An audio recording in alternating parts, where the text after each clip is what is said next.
আসসালামু আলাইকুম। আমি মোহাম্মদ শাকাওয়াত হোসেন, আয়ুর্বেদ চিকিৎসক।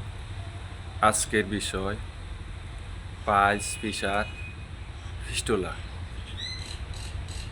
পাইলস শব্দটা সবাই জানে, কিন্তু অধিকাংশ লোক আছে যারা এর সঠিক মানে বুঝে না।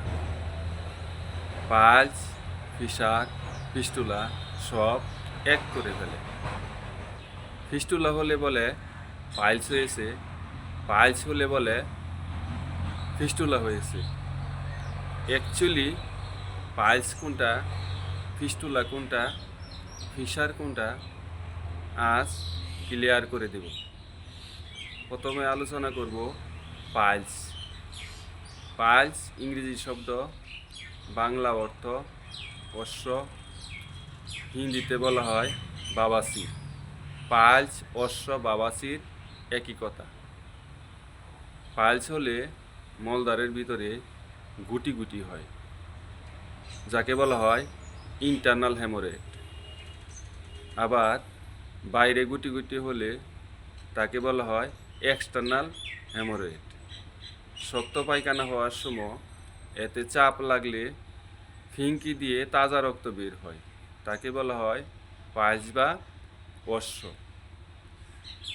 আর যদি ফিসারের কথা বলি, এর উপসর্গ ভিন্ন রকম। কোনো কোনো রোগী বলে থাকে শক্ত পায়খানা হওয়ার সময় মলদ্বারটা ফেটে গিয়েছে, ফলে জ্বালা ব্যথা হয়েছে। রক্ত যদি যায় মলের গায়ে লেগে যায়। এইভাবে দীর্ঘদিন চলতে থাকলে মলদ্বারটা মনে হয় চিকুন হয়েছে। আর যদি ফিস্টুলার কথা বলি, তার উপসর্গ ভিন্ন রকম। মলদ্বারের সাইডে পাকে, গলে, আবার ভালো হয়ে যায়।